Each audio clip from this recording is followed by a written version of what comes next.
സംസ്ഥാനത്ത് 30 വയസ്സിന് മുകളിലുള്ള സ്ത്രീകൾക്കിടയിൽ വൻതോതിൽ സ്ഥാനാർബുദം വർദ്ധിക്കുന്നു. 1,00,000 സ്ത്രീകളിൽ ആരോഗ്യവകുപ്പ് നടത്തിയ പരിശോധനയിൽ 6000-ഓളം പേരിൽ രോഗം കണ്ടെത്തി. 1321 ആശുപത്രികളിൽ നടന്ന പരിശോധനയിലാണ് സ്ഥാനാർബുദം കണ്ടെത്തിയിരിക്കുന്നത്. സർക്കാർ നിയന്ത്രണത്തിലുള്ള ക്യാൻസർ സെന്ററുകളിൽ മാത്രം പ്രതിവർഷം ചികിത്സ തേടിയെത്തുന്നത് 20,000-ലധികം പുതിയ രോഗികളാണ്. 2021-22 20,049 പേർക്ക് പുതുതായി ക്യാൻസർ സ്ഥിരീകരിച്ചിരുന്നു. 2022 32,271 പേരാണ് ക്യാൻസർ ബാധിച്ചു മരിച്ചത്. ഇക്കാലയളവിൽ RCCയിൽ 14,183 പേരും MCCയിൽ 5,866 പേരുമാണ് പുതുതായി എത്തിയത്.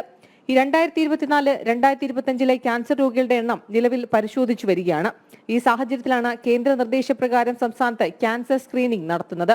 30 വയസ്സിന് മുകളിലുള്ള സ്ത്രീകൾക്കായാണ് നിലവിൽ പരിശോധന. 3,193 പേർക്ക് സ്ഥാനാർബുദവും 2,042 പേരിൽ ഗർഭാശയ ക്യാൻസറും 249 പേർക്ക് വായിൽ ക്യാൻസറും കണ്ടെത്തി. സ്ത്രീകളിൽ സ്ഥാനാർബുദമാണ് കൂടുതലായി റിപ്പോർട്ട് ചെയ്യുന്നത്. സ്ഥാനാർബുദം സ്വയം പരിശോധനയിലൂടെ പലപ്പോഴും കണ്ടെത്താൻ കഴിയാറില്ല. അതിനാൽ എല്ലാ സ്ത്രീകളും തൊട്ടടുത്തുള്ള ആരോഗ്യ കേന്ദ്രങ്ങളിലെത്തി സ്ക്രീനിംഗ് നടത്തണമെന്നതാണ് ആരോഗ്യ വകുപ്പിന്റെ നിർദ്ദേശം.